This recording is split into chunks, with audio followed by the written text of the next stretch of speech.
ప్రభు సహోదరుడైనటువంటి యాకోబు గారు మాట్లాడుతూ, యాకోబు పత్రిక 1వ అధ్యాయము 22వ వచనాన్ని మనం చూసినట్లయితే, మీరు వినువారు మాత్రమై ఉండి మిమ్మును మీరు మోసపుచ్చుకొనకుండా వాక్య ప్రకారము ప్రవర్తించు వారునై ఉండుడి అంటున్నాడు. కొంతమంది వింటారంతే, పట్టించుకోరు. దేవుని మాటల్ని వింటారంతే, బాగా వింటారు కానీ పాటించరు. పుస్తకాలలో రాసుకుంటారు కానీ పాటించరు. బైబిల్లో అండర్లైన్ చేస్తారు కానీ పాటించరు. అవసరమైతే అవకాశం వస్తే నలుగురికి చెప్పేస్తారు కానీ పాటించరు. దేవుడు అంటున్నాడు, వినటం మాత్రమే కాదు, విన్నదాని ప్రకారం ఏం చేయాలట? మీరు వినువారు మాత్రమై ఉండి మిమ్మును మీరు మోసపుచ్చుకొనకుండా వాక్య ప్రకారము ప్రవర్తించు వారునై ఉండండి అన్నాడు. చూడండి, దేవుని వాక్య ప్రకారము ప్రవర్తించాలి. దేవుని వాక్యం ఏం చెప్తుంది? ఈ లోకంలో బ్రతకమని ఈ భూలోకానికి మనల్ని పంపించిన దేవుడు, మనకి బ్రతుకునిచ్చిన దేవుడు, ఆ బ్రతుకుని ఎలా బ్రతకాలో కూడా మనకి చెప్పాడు. మనం ఏదైనా ఒక వస్తువు కొనుక్కున్నప్పుడు ఆ వస్తువుతో పాటు ఒక పుస్తకం ఇస్తాడు. ఒక టీవీ కానివ్వండి, ఒక ఫ్యాన్ కానివ్వండి, మరేదైనా మనం ఒక ఎలక్ట్రానిక్ వస్తువు కానీ ఇంకేదైనా వస్తువు కానీ మనం కొనుక్కుంటే దాంతో పాటు ఒక పుస్తకాన్ని ఇస్తాడు. దాన్ని మాన్యువల్ అంటాం. దాన్ని ఎలా వాడాలి, దాన్ని ఎలా ఫిట్ చేయాలి, ఏ పరికరాన్ని ఏ పరికరానికి అనుసంధానించాలి అనే సమాచారాన్ని చెప్పడానికి వాడు మనకు ఒక చిన్నపాటి పుస్తకాన్ని ఇస్తాడు. దాన్ని ఒక్కసారి మనం చదివితే మనకు అర్థమైపోద్ది. దాన్ని పక్కన పెట్టేసి తొందర అయిపోయి హడావిడిగా వస్తువు తెచ్చేసుకున్నామన్న ఆనందంలో ఒకదానికి ఫిట్ చేయవలసింది తొందరలో మరొక దానికి ఫిట్ చేసాం అనుకోండి, పాడైపోయే అవకాశాలు ఉన్నాయి. థ్రెడ్స్ పాడైపోయే అవకాశాలు ఉన్నాయి.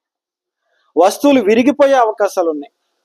అది క్రమముగా అమర్చబడాలి అంటే, చక్కగా అది సెట్ చేయబడాలంటే దాన్ని తయారు చేసిన వాడు దాని గూర్చిన పరిపూర్ణమైన సమాచారాన్ని మనకిస్తాడు. దేని తర్వాత దేన్ని ఫిట్ చేయాలి, 1, 2, 3, 4 అని పార్ట్స్ కి నంబర్ వేసి మరీ చెప్తాడు. బాణం గుర్తులేసి మరీ చెప్తాడు. మొదట దీన్ని తీసుకోండి, దీనికి దాన్ని అతికించండి, దానికి దీన్ని అతికించండి. ఒక ఆర్డర్లో వాడు మనకి వివరణ ఇస్తాడు. ఒకసారి మనం వాడిచ్చిన ఆ బొమ్మను కానీ లేదంటే ఆ పుస్తకాన్ని కానీ మనం చదివినట్లయితే, చూసినట్లయితే చక్కగా దాన్ని మనం సరి అయిన క్రమంలో దాన్ని మనం సెట్ చేయగలుగుతాం. అలానే జీవితాన్ని ఇచ్చిన దేవుడు మనకి శరీరాలనిచ్చి ఈ లోకానికి మనల్ని పంపించి ఈ లోకంలో బ్రతకండి నాయనా అని చెప్పిన దేవుడు, ఆ బ్రతుకు ఎలా బ్రతకాలో అనేది కూడా దేవుడు మనకి చెప్పాడు. చాలా మంది నా జీవితం నా ఇష్టం అండి అంటారు. నా బ్రతుకు నా ఇష్టం. రామ్ గోపాల్ వర్మ అనే ఆయన ఒక బుక్ రాశాడు. ఏంటది? నా ఇష్టం. బుక్ పేరే నా ఇష్టం. ఎందుకు నా ఇష్టం అంటావంటే, నా జీవితం నా ఇష్టం, నువ్వెవరు చెప్పటానికి? నా జీవితంలో నాకు నచ్చినట్టు నేనుంటా. నా అభిప్రాయాలు, నా ఇష్టాలు, నా అభిరుచులు, నా కోరికలు, నా జీవితం, నా ఇష్టం. మన జీవితం మన ఇష్టం అని మనం అనుకుంటున్నాం, కానీ మనం గ్రహించాల్సిన విషయం ఏంటంటే, ఈ జీవితాన్ని మనము తెచ్చుకున్నదైతే కాదు. నా బ్రతుకు నా ఇష్టం అనుకుంటున్నాం మనం. ఆ బ్రతుకు మనకి ఎలా వచ్చింది? నీ జీవితం నీ ఇష్టమే. అసలు నీ జీవితం అంటూ నీకు ఎలా వచ్చింది? నువ్వంటూ ఎలా ఉన్నావు? నీ జన్మ ఈ భూమి మీద ఎలా జరిగింది? ఎందుకు జరిగింది? ఎవరు జరిగిస్తే జరిగింది? ఇవన్నీ ఆలోచించకుండా నా జీవితం నా ఇష్టం, నాకెవరో చెప్పటానికి వీల్లేదు అని మనిషి ఈరోజు ఒక జ్ఞానిని అనుకుంటూ మూర్ఖపు మాటలు మాట్లాడుతున్నాడు. నిజానికి ఈ జీవితాన్ని ఇచ్చింది దేవుడు. మనిషిని సృష్టించింది దేవుడు, మనకు బ్రతుకునిచ్చింది దేవుడు, మనకి జీవితాన్ని ఇచ్చింది దేవుడు, అసలు నిన్ను తల్లి గర్భంలో ప్రవేశపెట్టింది దేవుడు. నువ్వనే ఒక వ్యక్తివి తయారవుతున్నప్పుడు, నేను అని చెప్పుకుంటున్న నీ రూపం అనేది తయారవుతున్నప్పుడు నీకు తెలీదు, అవునా కదా? మా అమ్మ కడుపులో, మా అమ్మ గర్భములో నా అవయవాల నిర్మాణం జరుగుతున్నప్పుడు నాకు తెలుసా? పోనీ మీకెవరికైనా తెలుసా? ఎవరికీ తెలీదు. మనకు తెలియకుండానే, మన ప్రమేయము లేకుండానే, మన ప్లానింగ్ లేకుండానే, మన ఆలోచన లేకుండానే, మన ఐడియాలజీ ఏమీ లేకుండానే మనము ఏర్పడుతున్నాం. మన చేతుల్లో లేదు ఇది. మనము తెచ్చుకున్న జీవితం అయితే కాదిది. మనము తెచ్చుకున్న శరీరం అయితే కాదిది. అద్దం ముందు నిలబడి అరగంట దూతున్నాం తల. మనం తెచ్చుకున్నదా ఈ తల? కాదు. ఆ తల ఊడిపోతుంటే తల ఊడిపోతుంది అని బాధపడటం వరకే నీకు చేతనవుతుంది తప్ప ఆ తలను మొలిపించుకోవడం నీ వల్ల కాదు. నీ శరీరంలోనే ఏది పోయినా తెచ్చుకోలేని నువ్వు ఏమంటున్నావు ఈవేళ?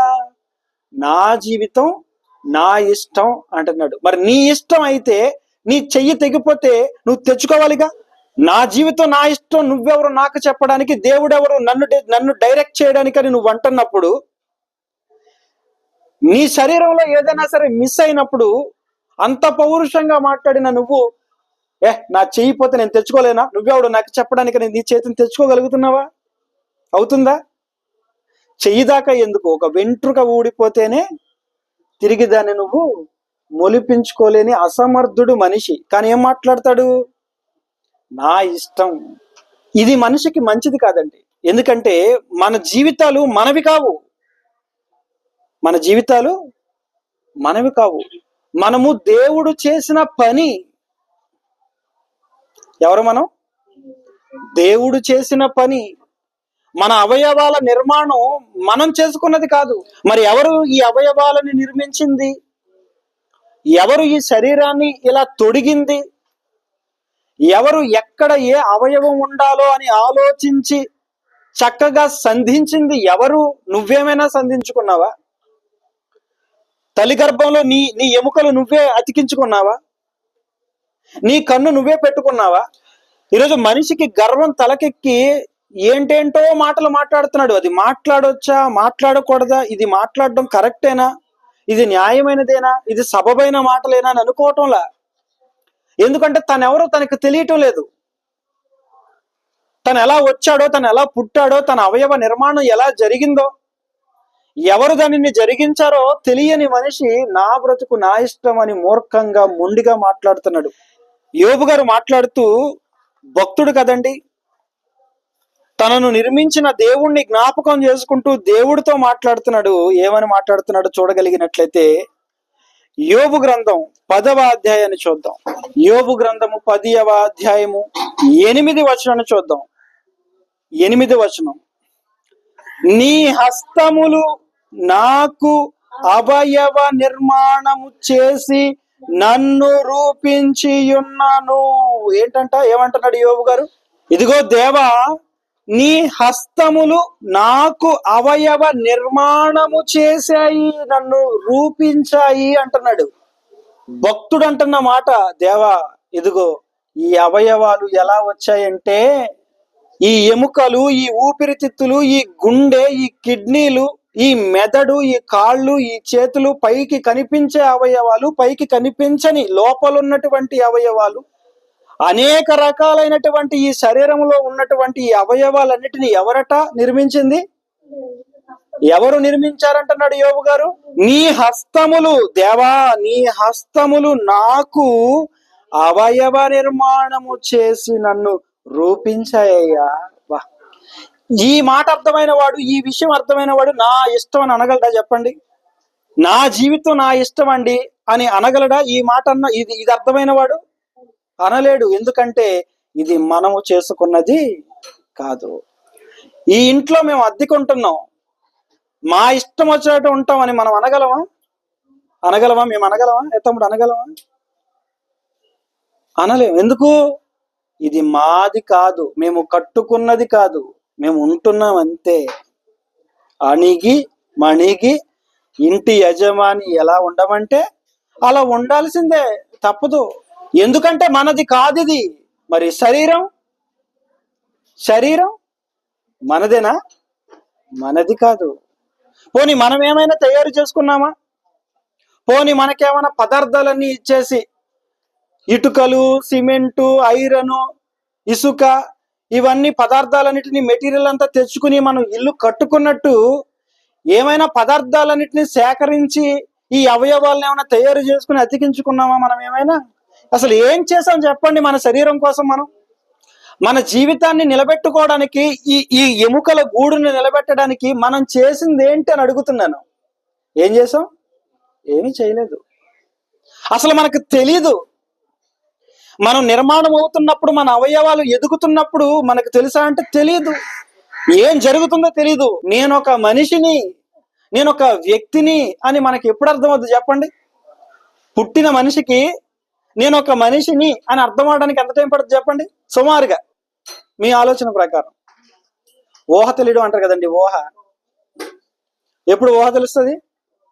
మినిమం 5 ఏళ్ళ, పోనీ 4 ఏళ్ళ, ఒక 4, 5, 6 అప్పుడు కదా మనకు అర్థమవుతుంది, ఎస్ నేను ఒక మనిషిని. మీరు ఆలోచించండి ఎంత చిత్రంగా ఉందో. మనకి 5, 6 ఏళ్ళు వచ్చినంత వరకు నేను ఒక మనిషిని అన్న విషయమే మనకు అర్థం కాదు. అందుకే చిన్నపిల్లలు ఏం చేసినా మనం ఏమనం. ఎందుకు? వాళ్ళకి తెలియదండి. ఏవో కొన్ని తెలుసు అంతే వాడికి, కానీ నేను ఒక మనిషిని అన్న విషయం వాడికి తెలియదు. అది తెలియడానికి కొన్ని సంవత్సరాలు పడుతుంది మనిషికి. నేను ఒక మనిషిని అని తనను తాను గుర్తించడానికి పుట్టిన తర్వాత కొన్ని సంవత్సరాలు పడుతుంది మనిషికి. అంటే మన పుట్టుక మనకి తెలీదు, మన అవయవ నిర్మాణం మనకి తెలీదు, మన శరీరం ఎలా ఏర్పడుతుందో మనకి తెలీదు, మన చర్మం ఎలా వస్తుందో తెలీదు, ఏమీ తెలీదు మనకి. ఏమీ తెలియనప్పుడు ఏం చేయాలి? నోరు మూసుకుని చెప్పినప్పుడు వినాలి, అంతేనా కదా? నీకేమీ తెలియనప్పుడు ఏం చేయాలి? నోరు మూసుకొని నోటి మీద వేలేసుకుని చెప్పండి దేవా వింటాను అనాలి. అలా విన్న వాళ్ళకి దేవుడు చెప్తాడు. అలా చెప్పినప్పుడు విన్న యోబు గారు ఏమంటున్నాడు? దేవా నీ హస్తములు నాకు అవయవ నిర్మాణము చేసి నన్ను రూపించాయి తండ్రి అంటున్నాడు. గుర్తుపట్టేశాడు. సృష్టికర్త ఎవరో గుర్తుపట్టేశాడు. కానీ ఇవాళ లోకంలో మేధావులు నా ఇష్టం అండి, నా జీవితం అండి, ఎన్నో అణువులు కలిస్తే వచ్చేసావా? ఒకడేమంటాడు, అప్పుడెప్పుడో పూర్వం ఒక కోతి ఉండేదండి, ఆ కోతి మామూలుగా కోతిలాగానే ఉండేదండి. రోజులు గడుస్తున్న కొద్దీ, కాలం గడుస్తున్న కొద్దీ కోతి కాస్త ఏమయ్యిందంట. చిన్నప్పుడు నేను చదువుకున్నప్పుడు ఒక పాట ఉండేదండి, బొమ్మ ఉండేది, అది బ్లాక్ అండ్ వైట్. అప్పుడు బుక్స్ నేను చదువుకున్నప్పుడు హై స్కూల్లో బ్లాక్ అండ్ వైట్ బుక్స్, ఇప్పుడు కలర్ బుక్స్ కదా. ఒక బొమ్మ ఉండేది. ఏంటి? ఫస్ట్ ఒక కోతి ఉండేది, ఆ తర్వాత కోతి కొద్దిగా లేచి ఉండేది, ఆ తర్వాత కొంచెం లేచి ఉండేది, ఆ తర్వాత కొద్దిగా లైట్ గా ఒంగుని ఉండేది, ఆ తర్వాత నిలబడి ఉండేది. ఎవడో అది? మనిషి. పరిణామ క్రమ సిద్ధాంతం అట. ఏం సిద్ధాంతం అది? పరిణామ సిద్ధాంతం. అంటే మనిషి పరిణామం చెందాడు. ఎవరు ఈ సిద్ధాంతాన్ని తెచ్చిన మహానుభావుడు? ఎవరు? డార్విన్. ఎవరట ఆయన? డార్విన్ సిద్ధాంతం ఇది. కోతి నుండి మనిషి వచ్చాడట. కోతి నుండి మనిషి. కోతి క్రమక్రమంగా పరిణామం చెంది మనిషిగా మారాడు అని కొంతమంది చెప్తున్నారు. దేవుణ్ణి అర్థం చేసుకున్న, దేవుణ్ణి గుర్తించిన, దేవుణ్ణి పట్టుకున్నటువంటి భక్తుడు అంటున్నాడు, దేవా నీ హస్తములు నాకు అవయవ నిర్మాణము చేసి నన్ను రూపించినాయి అంటున్నాడు. చూడండి, మనకు అవయవాలు నిర్మించింది ఎవరు చెప్పండి? దేవుడు. చేతులు చూసుకుని మురిసిపోతుంటాం, గోళ్ళు చూసుకుని మురిసిపోతుంటాం, అవునా కదా చెప్పండి? రంగు, మన చర్మాన్ని చూసుకుని మురిసిపోతుంటాం, మన జుట్టు చూసుకుని మురిసిపోతుంటాం. అబ్బా నా జుట్టు ఎంత పొడవో నీ జుట్టు, ఎందుకు అంత పొడవు జుట్టు నీకు ఎలా వచ్చింది? దువ్వుకోవటమే కాదు, 100 రకాల జల్లేయటమే కాదు, ఆ జుట్టు ఎలా వచ్చిందో కూడా నువ్వు ఆలోచించాలి. జుట్టు ఊడిపోతుంటే అమ్మో, ఒక ఎంటుక దువ్వెల్లో కనపడంగానే, తల దువ్వుకున్నప్పుడు 2 ఎంటుకలు దువ్వెల్లో కనపడగానే మొహం మాడిపోద్ది. నా జుట్టు అంతా ఊడిపోతుంది. ఊడిపోతుందని బాధపడుతున్న నువ్వు అసలు ఎక్కడి నుంచి వచ్చింది, అసలు ఎలా వచ్చిందని ఆలోచించావా? జుట్టు ఊడిపోతే ఊడిపోతుందని బాధపడుతున్న మనిషి అసలు ఈ జుట్టు ఎలా వచ్చింది అని ఆలోచిస్తున్నాడా? ఆలోచించటం లేదు. 9వ వచనం, జిగటమన్నుగానున్న నన్ను నీవు నిర్మించితివి. జిగటమన్నుగా ఉన్న నన్ను నీవు నిర్మించితివి. ఆ పదం చూడండి, నిర్మించాడట. ఏం చేశాడు?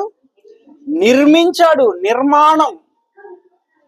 నిర్మాణం అనే పదం మనం ఎక్కడ వాడతాం చెప్పండి? నేను ఒక చిన్న రేక్ షెడ్ వేసాను అనుకోండి, ఒక పాక వేసాను అనుకోండి, పాకను నిర్మించారండి అంటారు ఎవరైనా? పాక వేశాడండి అంటారు. అర్థమవుతుందా? మరి నిర్మాణం అనే పదం ఎక్కడ వాడతాం? ఒక పెద్ద కట్టడాన్ని బట్టి వాడతాం. ఏదైనా ఒక పెద్ద కట్టడం, ఒక భవనం ఉండనుకోండి, భవన నిర్మాణం అంటే నిర్మాణం అనే పదాన్ని దేనికి వాడుతున్నాం? ఒక పెద్ద నిర్మాణం అయితే, ఒక పెద్ద ఆకారంతో ఉంటే దాన్ని ఏమంటున్నాం? నిర్మాణం. బ్రిడ్జ్ నిర్మాణం జరుగుతుంది, భవనం నిర్మాణం జరుగుతుంది అంట, కానీ పాక నిర్మాణం జరుగుతుంది అంటారు ఎవరైనా? అనరు. పాకకు ఆ పదం వాడం మనం. పాక వేసారండి అంటాం, షెడ్ వేసారండి అంటాం, ఒక మాదిరి ఇల్లు అయితే ఇల్లు కట్టారండి అంటాం. కానీ ఒక పెద్ద భవనానికి ఏమని వాడతాం? పెద్ద భవనాన్ని నిర్మించారండి అంటాం.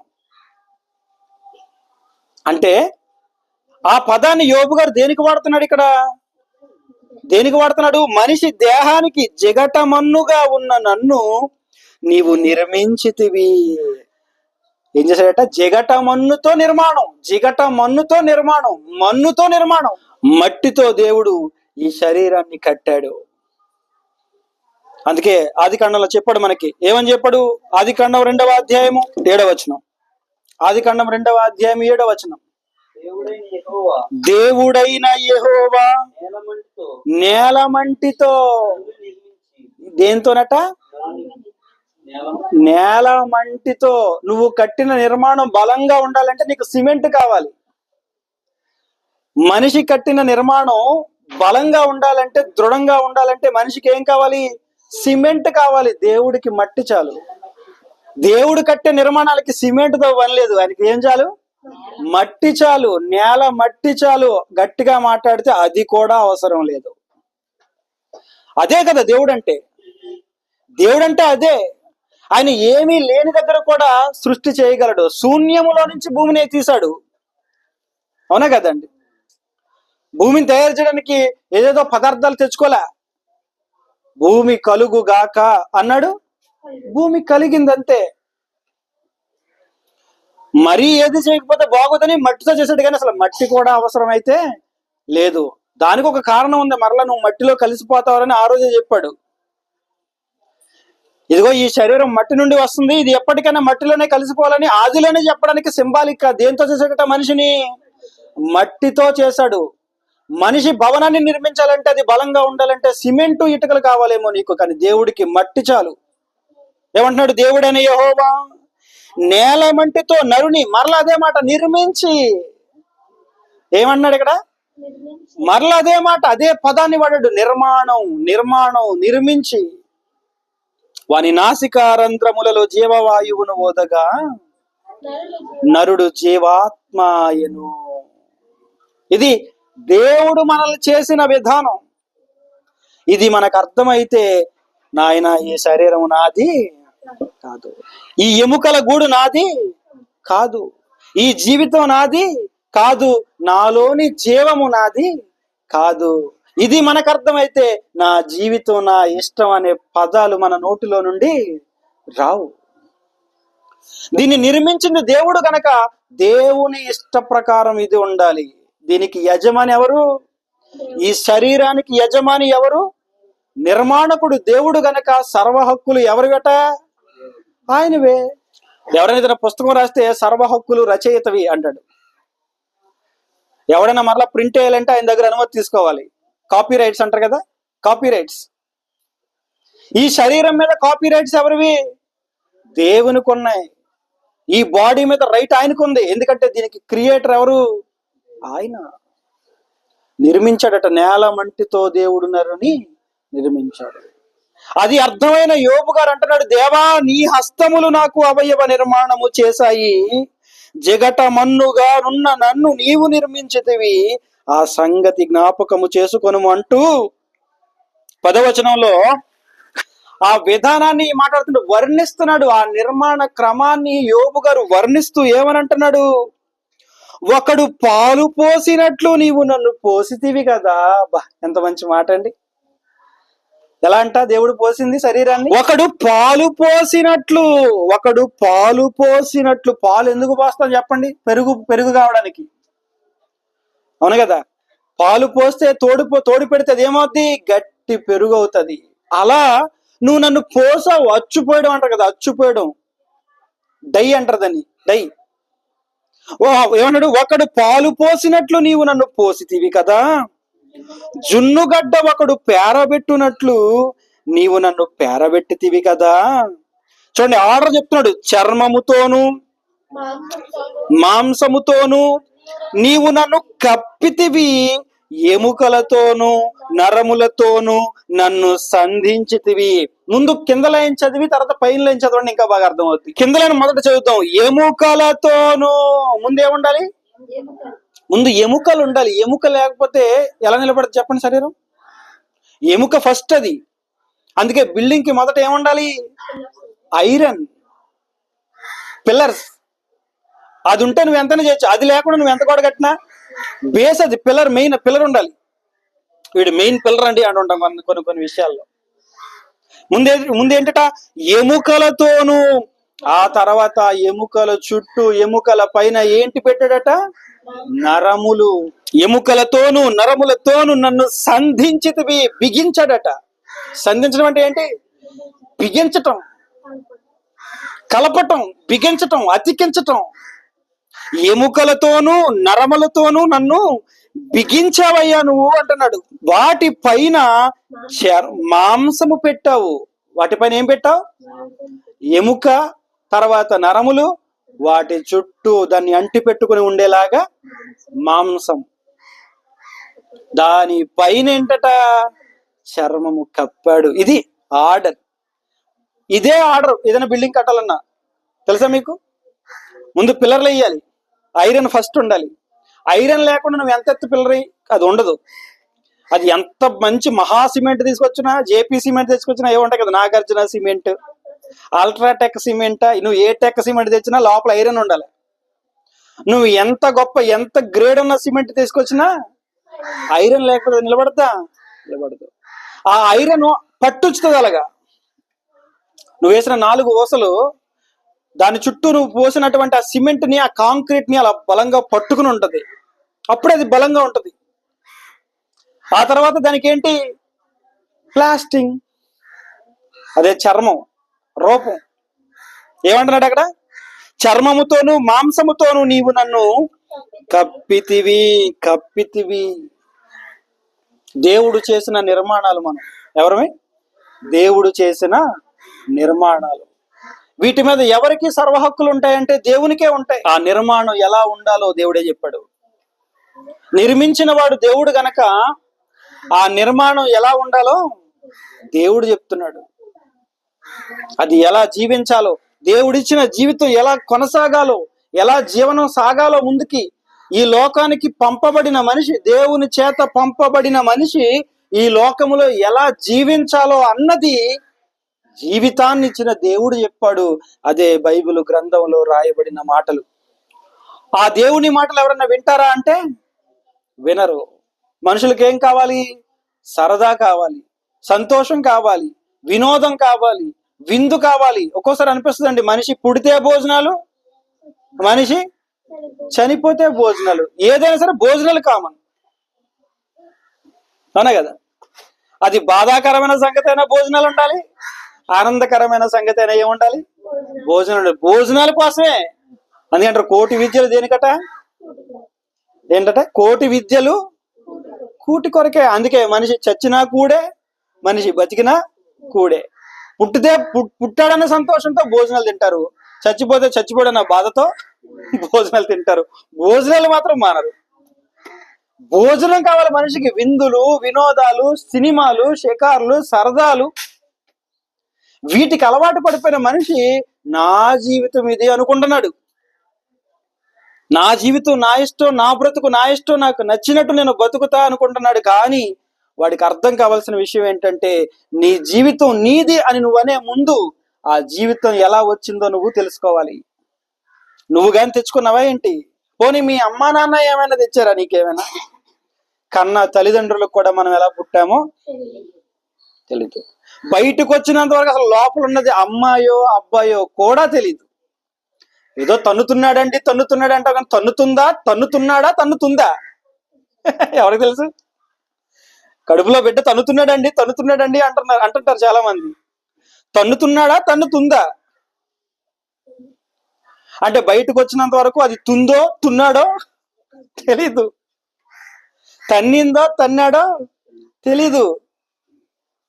తన్నాడో నీకు తెలియాలంటే ఆడు బయటికి రావాలి. వచ్చినంత వరకు తల్లికి కూడా తెలియట్లేదు, సీక్రెట్. ఇవాళ సైన్స్ పెరిగింది, ఇవాళ నాలెడ్జ్ పెరిగింది, టెక్నాలజీ పెరిగింది, స్కానింగ్ చేసేస్తున్నారు, చెప్పేస్తున్నారు. అఫ్ కోర్స్ చట్ట ప్రకారం చెప్పడం నేరం అయినప్పటికీ కొంతమంది తెలుసుకునే అవకాశం అయితే ఉంది. కానీ బిడ్డ బయటకు వచ్చినంత వరకు ఆ బిడ్డ ఆడబిడ్డ మగబిడ్డ మనకి తెలీదు. అంటే కన్నా తల్లిదండ్రులకే తెలియటం లేదు అసలు నువ్వెవరివో. బయటకు వస్తే గాని తెలీదు నువ్వు నల్లగా ఉన్నావో తెల్లగా ఉన్నావో. బయటకు వస్తే గాని తెలీదు నీకు అవయవాలు అన్ని ఉన్నాయో లేవో. బయటకు వస్తే గాని తెలీదు అసలు నువ్వు ఆరోగ్యంగా పుట్టావో అనారోగ్యంతో పుట్టావో. ఏమి తెలీదు మనిషికి, ఏమి తెలీదు.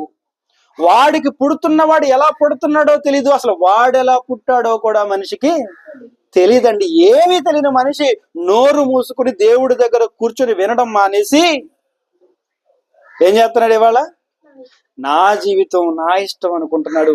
అలాంటి వాళ్ళందరూ అడగాలనిపిస్తుంది నాకు. అప్పుడప్పుడు కొంతమంది తాగుబోతులతో చెప్తుంటాను, తమ్ముడు తాగొద్దురా, ఆరోగ్యం పాడైపోద్దు నాన్న, తాగకండ్రా అంటే ఏమంటారు తెలుసా? సహజంగా అనే మాట ఏంటి? ఎందుకు అలా తాగుతావు అన్నావు అనుకోండి, నువ్వే ఆడవా చెప్పడానికి. నా డబ్బులు నాయి, తాగేది నేను, నా బాడీ నా శరీరం. అరే అవయవాలు పాడైపోతారంటే పోతే పోనీ నీదా అది పోతే పోనీ అనడానికి? చేసినోడు అడుగుతాడు పోతే పోనీ అంటాక నీది కాదు. పరాయి సొమ్ము ఎలాంటిదట? పరుల సొమ్ము. అబ్బా, పరుల సొమ్ము పాము వంటిది అని జాగ్రత్తగా వాడుతున్నావు. మరి నీ శరీరం ఎవరిది? నీదా? నువ్వు గాని చేసుకున్నావా? మీ అమ్మగాని చేసిందా? మీ నాన్నగాని చేశాడా? ఎవడు చేసిచ్చాడు నీకు శరీరాన్ని? నువ్వు చేసుకోలేదు, మీ అమ్మ చేయలేదు, మీ నాన్న చేయలేదు, ఇంకెవడు చేస్తాడు? ఎవడు చేయనప్పుడు నాదని ఎందుకు అంటున్నావు? నాదని నీ ఇష్టం వచ్చినట్టు ఆ శరీరాన్ని నువ్వు పాడు చేస్తే చేసినోడు లెక్క అడుగుతాడు. ఎవడవరా నువ్వెవడివిరా?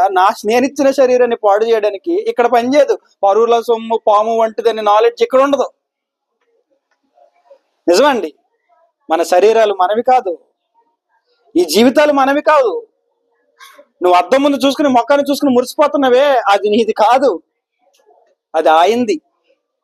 ఆ రూపాన్ని ఇచ్చింది ఆయన. ఒకడికి తెల్ల రంగు ఇచ్చాడు, ఒకడికి నల్ల రంగు ఇచ్చాడు, ఒకడికి అటు ఇటు కానీ మధ్యలో ఏంటది సామంచాయ. ఒకడికి ఉంగరాల జుట్టు ఇచ్చాడు, ఒకడికి సిల్కీ హెయిర్ ఇచ్చాడు, ఒకడిని పొట్టిగా చేశాడు, ఒకడిని పొడుగ్గా చేశాడు, ఒకడు లావుగా ఉన్నాడు, ఒకడు సన్నగా ఉన్నాడు. నువ్వు ఎలా ఉన్నా కానీ నువ్వు నీకు కాదు, నువ్వు చేసుకున్నది కాదు. చేసింది ఎవరంటున్నాడు యోబు గారు? నీ హస్తములు నాకు అవయవ నిర్మాణము చేశాయి దేవా అంటున్నాడు. ఏమండి, ఇది మనకు అర్థమవుతుందండి ఈరోజు? ఇది మనకు అర్థమవుద్దా? ఈ శరీరాన్ని చేసింది దేవుడు అని మనకు అర్థమైతే, ఈ జీవితాన్ని ఇచ్చింది దేవుడు అని మనకు అర్థమైతే, ఈ అవయవాల నిర్మాణం చేసింది దేవుడు అని మనకు అర్థమైతే, ఆ దేవుణ్ణి స్తుతించడానికి దేవుడు పెట్టిన ఒక రోజు ఆదివారపు ఆరాధన. నిన్ను సృష్టించిన సృష్టికర్తని మనస్ఫూర్తిగా హృదయపూర్వకంగా మనసారా ఆరాధించుకోవడానికి ఒక రోజును కేటాయించాడు. ఇదిగో సమాజముగా కూడుట మానకండి అని చెప్పాడు. ఏమంటే దేవుడికి మనస్తుతులే కావాలా? దేవుణ్ణి పరలోకంలో కోటాను కోట్ల దూతలు పొగుడుతున్నాయట. ఏమని చదువుదాం ఒకసారి ఆ మాట. యెషయా గ్రంథం 6వ అధ్యాయం. వారు సైన్యములకు అధిపతియగు యెహోవా పరిశుద్ధుడు, పరిశుద్ధుడు, పరిశుద్ధుడు. ఎవరు వారు? ఎవరు వారు? విశ్వాసులు కాదు, దేవదూతలు. ఎవరు వాళ్ళు? దేవదూతలు. పరలోకములో పరిశుద్ధ దూతల సమూహం ఏమంటుందంట? సైన్యములకు అధిపతియగు యెహోవా పరిశుద్ధుడు, పరిశుద్ధుడు, పరిశుద్ధుడు, సర్వలోకము ఆయన మహిమతో నిండి ఉన్నది అని గొప్ప స్వరముతో గాన ప్రతిగానములు చేయుచుండిరి. ఇంకా దాన్ని వర్ణిస్తూ వారి కంఠస్వరము వలన గడప కమ్ముల పునాదులు కదలుచు మందిరము ధూమము చేత నిండగా. అలంకార భాషలో మాట్లాడుతుందంటే దద్దరిల్లిపోతుంది అక్కడ. దేవుణ్ణి దూతలు పొగుడుతుంటే, దేవదూతలు దేవుణ్ణి పొగుడుతుంటే, స్తుతిస్తుంటే, కీర్తిస్తుంటే ఏమని? పరిశుద్ధుడు, పరిశుద్ధుడు, పరిశుద్ధుడు, సర్వలోకము ఆయన మహిమతో నిండి ఉన్నదని వాళ్ళు అరుస్తుంటే, పాటలు పాడుతుంటే గడప కమ్ముల పునాదులు ఏమంటే అయిపోతున్నాయి, అదిరిపోతున్నాయి. అంటే డీజే సౌండ్ అనమాట. చూడండి, అప్పుడప్పుడు డీజే సౌండ్లు పెడుతుంటారు, అదిరిపోతా ఉంటుందండి ఇక్కడ. ఒకప్పుడు పెళ్లిళ్ళైనా ఇంకేదైనా శుభకార్యాలు జరిగినా చక్కని ఒక బ్యాండ్ మేళం ఉండేదండి కదా తమ్ముడు, మీకు తెలుసా లేదా మరి? నా చిన్నప్పుడు ఎక్కడన్నా పెళ్లి అయితే చక్కగా ఒక మంచి ట్రూప్ బ్యాండ్ మేళం ఉండేది, ఒక బ్యాండ్ ట్రూప్ ఉండేది. ఒక పద్ధతిలో, ఒక ఆర్డర్లో చక్కగా అందరూ నిలబడి ఒక మంచి కచేరీ చేసేవారు. వాయిద్యాలతో చక్కగా, అఫ్కోర్స్ సినిమా పాటలైనా ఏదైనా కానీ చక్కగా వాయించేవారు. వినేవాళ్ళు చక్కగా కాస్తంత వినేవాళ్ళు, వినసొంపుగా వినేవాళ్ళు, కాస్త ఇంట్రెస్ట్ ఉన్నవాళ్ళు అయితే అలాగే నోరు వెళ్ళబెట్టుకుని వింటా వినేవాళ్ళు. ఇవాళ వచ్చేయండి చచ్చిపోయినా డీజే, పుట్టినా డీజే. ఏంటో ఆ డీజే నాకు అర్థం కాదండి. ఏమైనా అర్థం అవుద్దా తమ్ముడు? ఏమైనా అర్థం అవుద్దా? ఎందుకు అసలు అందులో ఉన్న ఆనందం ఏంటో నాకు ఇప్పటికీ అర్థం కాదు. గుండెలు అదిరిపోతా ఉంటాయండి. రోడ్డు అంటే వీళ్ళు వెళ్తుంటారు కదా, ఊరేగింపులకు వెళ్తుంటారు కదా, ఏదైనా పండగలప్పుడు కానీ, రాజకీయ నాయకులు ఊరేగించినప్పుడు కానీ, ఎన్నికల ఫలితాలు వచ్చినప్పుడు కానీ వీధుల్లో డీజే పట్టుకుని వెళ్తుంటే ఇలా పట్టు కూర్చుంటాను. అదిరిపోతా ఉంటుంది, గుండె తడేలు తడేలు తడేలు అంటా ఉంటుంది. నాకు అర్థం కాదు, ఆ డీజే బాక్సుల ముందు నిలబడి డాన్స్ చేస్తుంటారు. అది మామూలుగా దూరంగా రోడ్డు మీద వెళ్ళిపోతుంటే ఇంట్లో ఉన్న మనకు అదిరిపోతా ఉంటది ఇక్కడ. కానీ దాని ముందే నిలబడి అన్ని బాక్సులు, మరలే ఒకటి రెండు కాదు అవి, ఒకటి రెండు బాక్సులు కాదు అవి, అదేదో పెద్ద ఇంద్రధనుసు లాగా మొత్తం ఇలాగ అల్లేసి ఉంటాయి. ఎన్ని బాక్సులు అవి ధన్ ధన్ ధన్ మనం కొడతా ఉంటది ఆ బేసు. ఆ కుర్రాళ్ళు ఎలా ఆడుతున్నారా బాబు ఇక్కడ అనిపిస్తుంటది నాకు. వాళ్ళకి ఏం అనిపించడం లేదా అనిపిస్తుంటది. ఎంత సౌండ్, అది సౌండ్, అదేం ఆనందం. ప్రతి దానికి డీజే డీజే డీజే డీజే. రోజు రోజుకి మరీ బుద్ధిహీనంగా మారిపోతుంది తమ్ముడు సొసైటీ. ఏం బాగుండట్లేదు. అదేదో ఆనందం అనుకుంటున్నారు కానీ అదేం ఆనందం, అది అసలు నాకు అర్థం కాదు. సరదాగా ఎంజాయ్ చేయడం కూడా తెలియట్లేదు లోకానికి. లోకంలో ఉన్న వాళ్ళకి సరదాగా ఎంజాయ్ చేయడం కూడా తెలియట్లే. అలాంటి సౌండ్స్ వస్తున్నాయంట పరలోకంలో. ఏం చేస్తుంటే? ప్రతి గానములు చేస్తుంటే దూతలు దేవుడి గురించి. పునాదులు అదిరిపోతున్నాయి అంటున్నాడు. అంటే అక్కడ ఏ పునాదులు ఉన్నాయి, గడపలు ఉన్నాయి, తలుపులు ఉన్నాయి, గుళ్ళలు ఉన్నాయి అనుకోకండి. అదొక అలంకారప్రాయపు భాష. అక్కడ ఎలా ఉందో మనకి తెలీదు. పరలోకం ఎలా ఉంటుందో మనకి తెలీదు. ఏదో వర్ణిస్తూ కొన్ని పదాలు వాడాడు కానీ మనకు తెలిసిన పదాలని, మనకు తెలిసిన వస్తువుల్ని, మనకు తెలిసినటువంటి బంగారం అన్నాడు, అది అన్నాడు, ఇది అన్నాడు. బట్ అదంతా బంగారం అక్కడ ఎందుకు ఉంటది? ఇక్కడున్న బంగారం పరలోకంలో ఎందుకు ఉంటది? అంటే మనకి ఇక్కడ విలువైంది బంగారమే కనుక మనకు అర్థం అవడం కోసం బంగారపు వీధులు అన్నట్లుగా వర్ణించాడు తప్ప పరలోకం ఎలా ఉంటుందో మనకి తెలీదు. ఆ పరలోకంలో సింహాసనం మీద ఆసీనుడైన దేవుడు దూతలు పొగుడుతుంటే వాళ్ళ శబ్దాలకి, వాళ్ళ పాటలకి, గంభీరమైన వాళ్ళ పాటలకి, వాళ్ళ స్తుతులకి చెవులు అదిరిపోతున్నాయి అంటున్నాడు. అంత గొప్ప స్తుతుల మధ్య ఆసీనుడై ఉన్న ఆయన దాన్ని పట్టించుకోకుండా మట్టి మనుషులమైన మనస్థుతులు కోరుకుంటున్నాడండి దేవుడు. మనము స్తుతించాలని కోరుకుంటున్నాడు దేవుడు. చెప్పండి, ఇది ఆయన మనకిచ్చిన విలువ, మనం ఆయనకి ఇస్తున్న విలువ? ఆలోచించండి. ఇవాళ స్టేటస్ రాసి పెట్టాను. అందుకే దేవుడు అంత గొప్ప స్థాయిలో ఉండి దూతలు పొగుడుతుంటే, దూతలు స్తుతిస్తుంటే, అవి కాదు నాకు కావలసింది, మీరు నన్ను స్తుతించాలి. ఆదివారపు ఆరాధనలో సమాజముగా కూడుకుని నా పిల్లలందరూ, నా సంఘమంతా కలిసి స్వరాలెత్తి అందరూ కలిసి మరి ఏకతాళంలో పాటలు పాడుతుంటే నాకు అది కావాలని దేవుడు కోరుకుంటున్నాడు. దోతలు పాడే స్తుతులు కాదు దేవునికి కావలసింది, నువ్వు నేను పాడే స్తుతులే దేవునికి కావాలంటున్నాడు. అంటే దేవుడు మనకి ఎంత విలువిస్తున్నాడు చూడండి. దేవుడు మనకిస్తున్న విలువ అది. అంత గొప్ప దోతలు వద్దట ఆయనకి. మట్టి మనుషులమైన మనం కావాలంట. మనం పాటలు పాడితే ఆయనకి కావాలంటున్నాడు. మనము స్తుతిస్తే ఆ స్తుతులపై ఆసీనుడు కావాలని ఆయన కోరుకుంటుంటే, మనకు ఆదివారపు ఆరాధనలో పాటలు పాడటం కాదు కదా, అసలు ఆదివారపు ఆరాధనకి వెళ్ళటమే కష్టం. ఏంటండి దౌర్భాగ్యం. మీరందరూ ఆదివారం నాడు సమాజముకు కూడుకోండి, మీరందరూ మీ స్వరాలెత్తి పాడండి, మీ జిహ్వ ఫలాన్ని నాకు ఇవ్వండి, నాకు కావాలి, మీ స్తుతులు నేను స్వీకరించాలనుకుంటున్నాను, మీ స్తుతుల మీద ఆసీనుడను కావాలనుకుంటున్నాను, పాటలు పాడి స్తుతించండి. ఇదిగో ఆదివారం నాడు అపోస్తలు సంఘముగా కూడుకున్నారు, సమాజముగా కూడుకున్నారు, నన్ను ఆరాధించారు.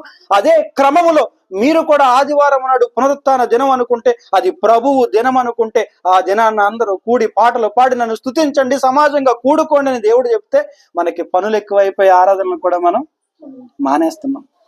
ఎందుకండి ఆరాధనకు రాలేదంటే పని అవ్వలేదండి అనేది ఒకరు, సెలవు రోజు కదా అని ఊరెళ్ళామని ఒకరు.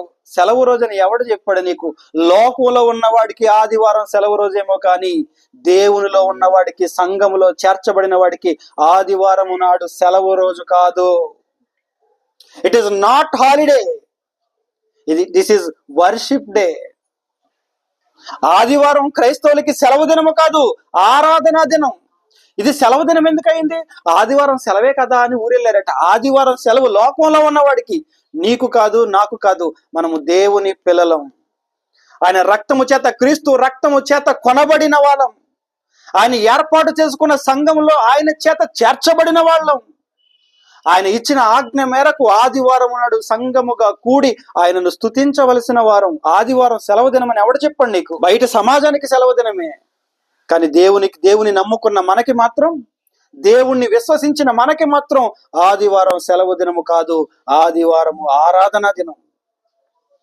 ఒక ఆజ్ఞ మనకి ఇవ్వబడినప్పుడు, అపోస్తలులు ఆచరించినటువంటి ఒక పద్ధతిని దేవుడు మనల్ని కూడా చేయమని అడిగినప్పుడు, ఇవాళ ఆదివారపు ఆరాధన అంటేనే చాలా నిర్లక్ష్యం. ముందు రోజు తెలీదా? శనివారం తెలీదా రేపొద్దున ఆరాధన అని? ముందుగానే సిద్ధపడాలని నువ్వు అనుకోవెందుకు? నా కొరకు చచ్చిపోయిన ప్రభువుని సంఘముతో కలిసి స్తుతించాలి నేనన్న ఆత్రం, ఆ ఆసక్తి ఎందుకండి లేదంటే ప్రభు త్యాగం అసలు అర్థం కాలేదు. ఆయనకి ఏదో పని లేక వచ్చి ప్రాణం పెట్టినట్టుంది. ఇప్పుడు యేసుక్రీస్తు ప్రభువులకి ఏదో పని లేక ఊసుపాకు వచ్చి చనిపోయినట్టుంది భూమి మీదకి. క్రైస్తవుల పద్ధతి చూస్తుంటే ఒక్కరోజు ఆదివారం నాడు, వారానికి ఒక్కరోజు, అది కూడా రోజంతానా? ఇంకా నయ్యం, రోజంతా మీరు నా సన్నిధిలోనే గడపండి ఉంటే మహానుభావులు ఒక్కడు దొరకడు చేతికి. ఆదివారం 24 గంటలు, లేదంటే పగటి కాలం అంతా ఆదివారం నాడు మీరు సమాజంగా కూడుకుని ఉండాల్సిందే అని ఒక్క ఆజ్ఞ గనక బైబిల్లో పాస్ అయి ఉంటే అసలు వచ్చేవాళ్ళే. 1 గంట 2 గంటల ఆరాధనలకి కారణాలు చెప్పి తప్పించుకుంటున్నాం. మనకి రోజంతా ఆరాధించండి అంటే ఎవ్వరాడు. అందుకే కనీసం కొద్దిసేపు అయినా నన్ను ఆరాధించండి నాయన, మీ ఆరాధన నాకు కావాలి, మీ స్తుతులు నాకు కావాలిరా. నాకు దూతలు పొగుడుతున్నాయి నన్ను. మనకంటే కొన్ని కోట్ల రెట్లు బలమైన వాళ్ళు, మనకంటే పరిశుద్ధులు దూతలు, అవునా కదా చెప్పండి? వాళ్ళ స్తుతులనే దేవుడు వద్దనుకుని స్తుతించండి రా అని అడిగితే స్తుతించే నోరు లేదండి. ఆదివారమే అన్ని పనులు. మళ్ళీ ప్రార్థన ఏంటి?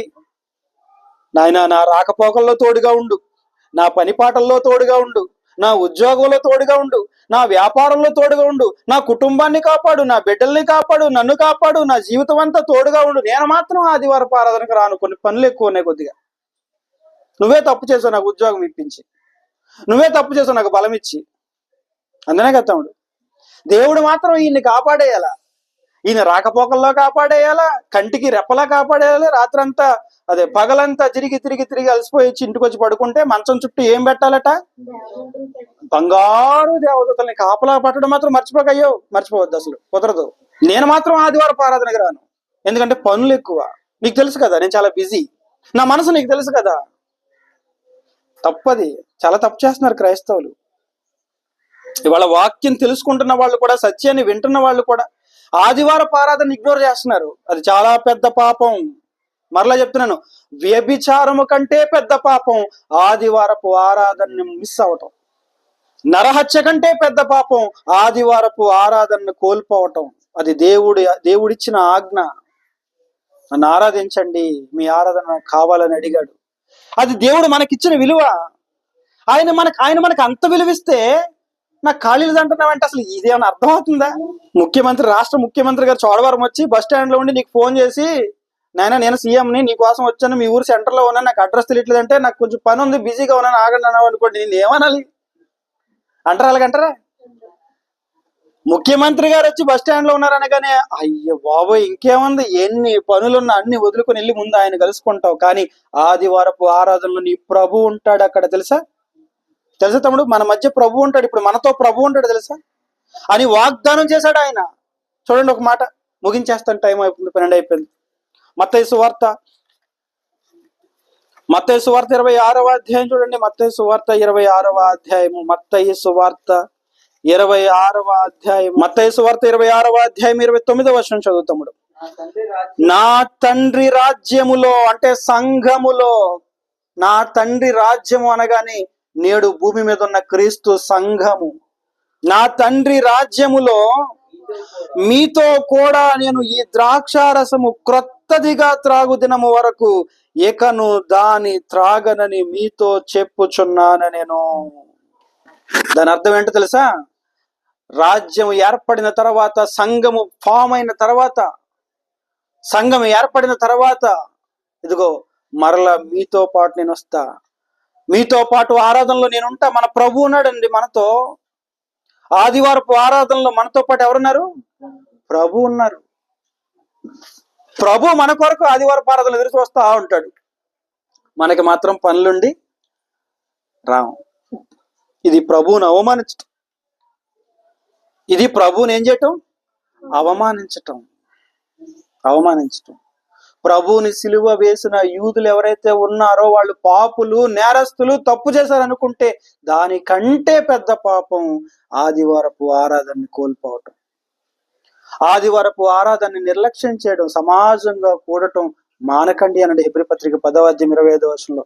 తర్వాత చూద్దరు, టైం అయిపోతుంది. కాబట్టి ఆదివారపు ఆరాధన చిన్న చూపు చూడకండి. ఇవాళ సత్య సంబంధమైన ఆరాధన జరుగుతుందంటే ఇక్కడ రారు, ఎక్కడికి ఆడుకో వెళ్ళిపోతుంటారు. ఓకే అండి, ఓకే. నోవాహు గారు 100 సంవత్సరాలు సుమారుగా, ఎన్ని సంవత్సరాలు? సుమారుగా 100 సంవత్సరాలు ప్రకటించాడు రండి అని. ఒక్కడొచ్చాడా? ఒక్కడు రాలేదు. ఓకే, ఈ 2024లో నేను కూడా ఒక నోవాహుని అనుకుంటాను. అంతే మరి. సాల్మన్ బ్రాకెట్ లో నోవాహు అనుకుంటాను. ప్రకటిస్తున్నాను, నా ప్రయత్నం నేను చేస్తున్నాను, చెప్పగలిగిన వాళ్ళు చెప్తున్నాను, అవకాశం ఉన్న ప్రతి చోట చెప్తున్నాను, అన్నిటిని వదులుకుని సేవ చేస్తున్నాను. కొందరినైనా రక్షించాలనుకుంటున్నాను. వస్తే అదృష్టవంతులు, వాడలోకి వస్తే రక్షించబడతారు, వాడలోకి రాకపోతే ఏమవుతారు? నేట మునిగి నశిస్తారు. ప్రార్థన చేసుకుందాం.